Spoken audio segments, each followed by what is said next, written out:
Hello guys, welcome back to my channel. तो आज हम पढ़ने वाले हैं SKMU यूजी सेमेस्टर 3 सेशन है 24-28 मेजर फॉर पॉलिटिकल साइंस का मोस्ट इंपॉर्टेंट क्वेश्चन आंसर। तो पहले मैंने सेट 1 सेट 2 दो सेट को दिया हुआ है और इसको मिला के 3 सेट हो जाएगा।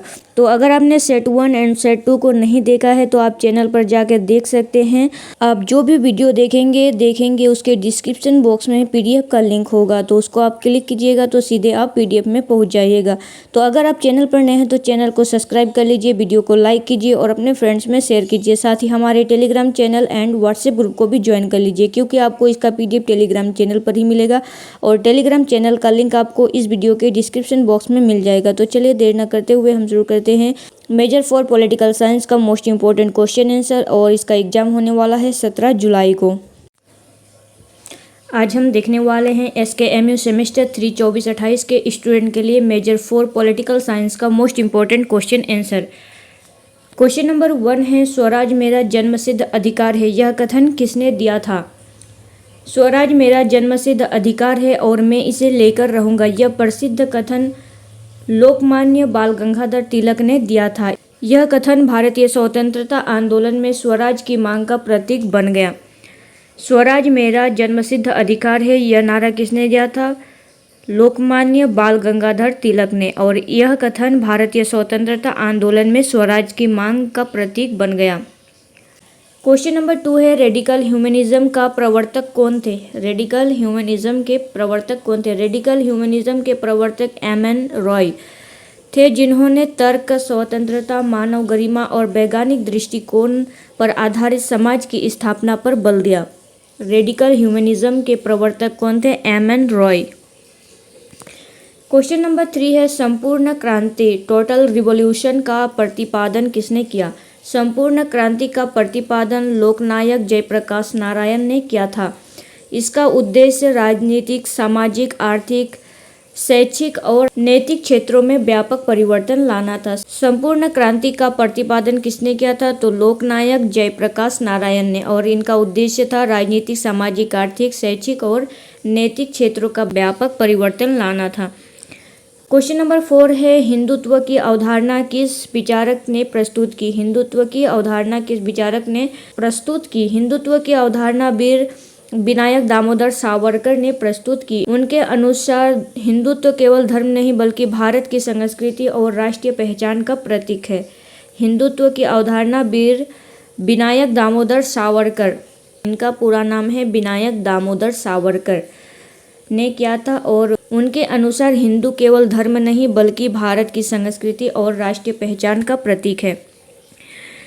क्वेश्चन नंबर 5 है, डॉक्टर भीमराव अंबेडकर के अनुसार सामाजिक न्याय का आधार क्या है?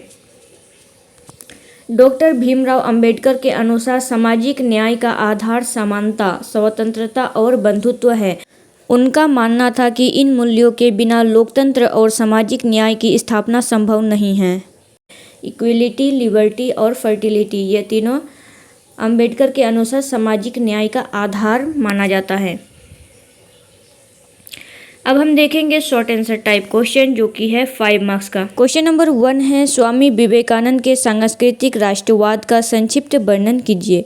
कल्चरल नेशनलिज्म का वर्णन करना है। स्वामी विवेकानंद आधुनिक भारत के महान संत, समाज सुधारक और राष्ट्रवादी विचारक थे। उनका मानना था कि भारत की वास्तविक शक्ति उनकी समृद्ध संस्कृति, आध्यात्मिक परंपरा और नैतिक मूल्यों में निहित है। उन्होंने भारतीय संस्कृति को राष्ट्र की आत्मा माना तथा युवाओं में आत्मविश्वास, राष्ट्रभक्ति और चरित्र निर्माण की भावना जगाई। स्वामी विवेकानंद आधुनिक भारत के महान संत, समाज सुधारक और राष्ट्रवादी विचारक थे। उनका मानना था कि भारत की वास्तविक शक्ति उसकी समृद्ध संस्कृति, आध्यात्मिक परंपरा और नैतिक मूल्यों में निहित है। उन्होंने भारतीय संस्कृति को राष्ट्र की आत्मा माना है और युवाओं में आत्मविश्वास, राष्ट्रभक्ति और चरित्र निर्माण की भावना जगाई। सांस्कृतिक राष्ट्रवाद की प्रमुख विशेषताएं हैं। पहला है भारतीय संस्कृति का गौरव। विवेकानंद ने भारतीय संस्कृति और वेदांत दर्शन को विश्व की श्रेष्ठ सांस्कृतिक धरोहर बनाया। विवेकानंद ने भारतीय संस्कृति और वेदांत दर्शन को विश्व की श्रेष्ठ सांस्कृतिक धरोहर बनाया। दूसरा है आध्यात्मिक राष्ट्रवाद। उनके अनुसार भारत की पहचान उसकी आध्यात्मिकता है, जो उसे अन्य देशों से अलग बनाती है। आध्यात्मिक राष्ट्रवाद, उनके अनुसार भारत की पहचान उसकी आध्यात्मिकता है जो उसे अन्य देशों से अलग बनाती है। तीसरा है राष्ट्रीय एकता, उन्होंने जाति, धर्म और भाषा के भेदभाव को समाप्त कर राष्ट्रीय एकता पर बल दिया। चौथा है सर्वधर्म समभाव, विवेकानंद सभी धर्मों के प्रति सम्मान और सहिष्णुता के पक्षधर थे। विवेकानंद सभी धर्मों के प्रति सम्मान और सहिष्णुता के पक्षधर थे। पांचवा है युवा शक्ति का विकास, उनका मानना था कि राष्ट्र के विकास में युवाओं का सबसे महत्वपूर्ण भूमिका होती है। उनका मानना था कि राष्ट्र के विकास में युवाओं की सबसे महत्वपूर्ण भूमिका होती है।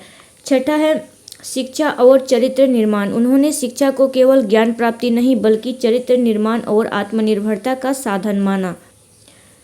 शिक्षा और चरित्र निर्माण, उन्होंने शिक्षा को केवल ज्ञान प्राप्ति नहीं बल्कि चरित्र निर्माण और आत्मनिर्भरता का साधन माना। निष्कर्ष में बताया गया है कि स्वामी विवेकानंद का सांस्कृतिक राष्ट्रवाद भारतीय संस्कृति, आध्यात्मिकता और नैतिक मूल्यों पर आधारित था। उनके विचारों ने भारतीय राष्ट्रीय चेतना को जागृत किया और स्वतंत्रता आंदोलन को वैचारिक प्रेरणा प्रदान की। स्वामी विवेकानंद का सांस्कृतिक राष्ट्रवाद भारतीय संस्कृति, आध्यात्मिकता और नैतिक मूल्यों पर आधारित था और उनके विचारों ने भारतीय राष्ट्रीय चेतना को जागृत किया और स्वतंत्रता आंदोलन को वैचारिक प्रेरणा प्रदान की। क्वेश्चन नंबर 2 है महात्मा गांधी के सत्याग्रह की प्रमुख विशेषताओं की व्याख्या कीजिए। सत्याग्रह महात्मा गांधी द्वारा प्रतिपादित एक अहिंसात्मक संघर्ष की पद्धति है। सत्याग्रह का अर्थ है सत्य के लिए आग्रह। गांधी जी का विश्वास था कि सत्य, अहिंसा और आत्मबल के माध्यम से अन्याय का विरोध किया जा सकता है तथा विरोधी के हृदय में परिवर्तन द्वारा न्याय प्राप्त किया जा सकता है। सत्याग्रह महात्मा गांधी द्वारा प्रतिपादित एक अहिंसात्मक संघर्ष की पद्धति है और सत्याग्रह का अर्थ है सत्य के लिए आग्रह। गांधी जी का विश्वास था कि सत्य, अहिंसा और आत्मबल के माध्यम से भी अन्याय का विरोध किया जा सकता है तथा विरोधी के हृदय में परिवर्तन द्वारा न्याय प्राप्त किया जा सकता है। मतलब हृदय परिवर्तन वह करना चाहते थे अहिंसात्मक तरीके से, जिसे अन्याय को दूर किया जा सके। सत्याग्रह की प्रमुख विशेषताएं हैं सत्य पर आधारित। सत्याग्रह का मूल आधार सत्य और नैतिकता है। सत्याग्रह का मूल आधार क्या है? सत्य और नैतिकता। दूसरा है अहिंसा का सिद्धांत। इसमें किसी भी प्रकार का हिंसा का स्थान नहीं है। इसमें किसी भी प्रकार की हिंसा का स्थान नहीं है, पूरा अहिंसात्मक है। तीसरा है आत्मबल का प्रयोग। शारीरिक बल के बजाय नैतिक शक्ति और आत्मविश्वास पर बल दिया जाता है। सत्याग्रह में क्या किया जाता है? शारीरिक बल के बजाय नैतिक शक्ति और आत्मविश्वास पर बल दिया जाता है। चौथा है शांतिपूर्ण विरोध। अन्यायपूर्ण कानूनों और नीतियों का शांतिपूर्ण ढंग से विरोध किया जाता है। अन्यायपूर्ण कानूनों और नीतियों का शांतिपूर्ण ढंग से विरोध किया जाता है। पांचवा है सत्याग्रह एवं कष्ट सहन। सत्याग्रही स्वयं कष्ट सहता था लेकिन हिंसा का सहारा नहीं लेता। सत्याग्रही स्वयं कष्ट को उठा लेता था लेकिन हिंसा बिल्कुल नहीं करता था। छठा है हृदय परिवर्तन। सत्याग्रह का उद्देश्य था कि विरोधी को पराजित करना नहीं बल्कि उनके विचारों में परिवर्तन लाना है। निष्कर्ष में बताया गया है कि सत्याग्रह केवल राजनीतिक संघर्ष की पद्धति नहीं बल्कि सत्य, अहिंसा, प्रेम और नैतिकता पर आधारित जीवन दर्शन है।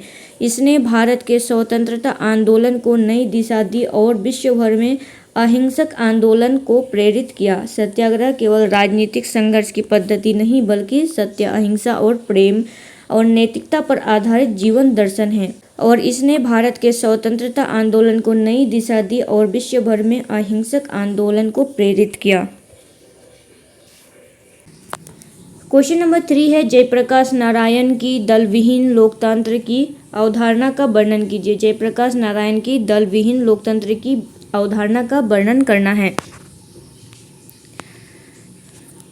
लोकनायक जयप्रकाश नारायण भारत के प्रसिद्ध समाजवादी नेता और राजनीतिक विचारक थे। उनका मानना था कि राजनीतिक दल लोकतंत्र में भ्रष्टाचार, स्वार्थ, सत्ता, संघर्ष और विभाजन को बढ़ावा देते हैं। इसलिए उन्होंने दलविहीन लोकतंत्र की अवधारणा प्रस्तुत की। दल विहीन लोकतंत्र मतलब पार्टीलेस डेमोक्रेसी की अवधारणा को प्रस्तुत की। लोकनायक जयप्रकाश नारायण भारत के प्रसिद्ध समाजवादी नेता थे, राजनीतिक विचारक थे और उनका मानना था कि राजनीतिक दल लोकतंत्र में भ्रष्टाचार, स्वार्थ, सत्ता, संघर्ष और विभाजन को बढ़ावा देते हैं। इसीलिए उन्होंने पार्टीलेस डेमोक्रेसी की अवधारणा को प्रस्तुत की। दल विहीन लोकतंत्र की प्रमुख विशेषताएं हैं, वो विशेषताएं हैं, पहला है राजनीतिक दलों का विरोध। लोकतंत्र को दलों के प्रभाव से मुक्त कराने पर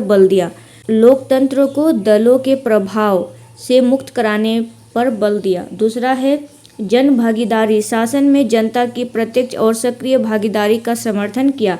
तीसरा है ग्राम स्वराज, ग्राम पंचायतों को लोकतंत्र की आधारभूत इकाई मानते हुए विकेंद्रीकरण पर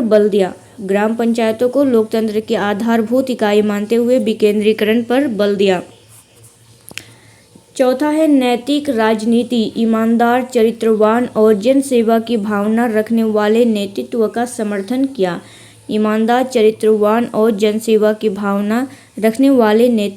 समर्थन किया। पांचवा है भ्रष्टाचार का विरोध, सत्ता के दुरुपयोग, भ्रष्टाचार और अवसरवाद को समाप्त करने पर जोर दिया गया। भ्रष्टाचार का विरोध किया गया, सत्ता का दुरुपयोग, भ्रष्टाचार और अवसरवाद को समाप्त करने के लिए जोर दिया गया। छठा है लोक कल्याणकारी शासन, ऐसी लोकतांत्रिक व्यवस्था की कल्पना जिसमें जनता के हित सर्वोपरि हो।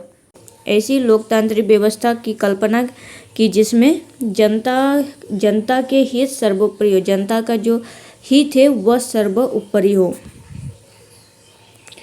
निष्कर्ष में बताया गया है जयप्रकाश नारायण की दल विहीन लोकतंत्र नैतिक राजनीतिक, जनसहभागिता और विकेंद्रीकरण शासन पर आधारित एक आदर्श लोकतांत्रिक व्यवस्था का मॉडल है। उनके विचार आज भी सुशासन, पारदर्शिता और लोकतंत्र को मजबूत बनाने के लिए प्रासंगिक माने जाते हैं।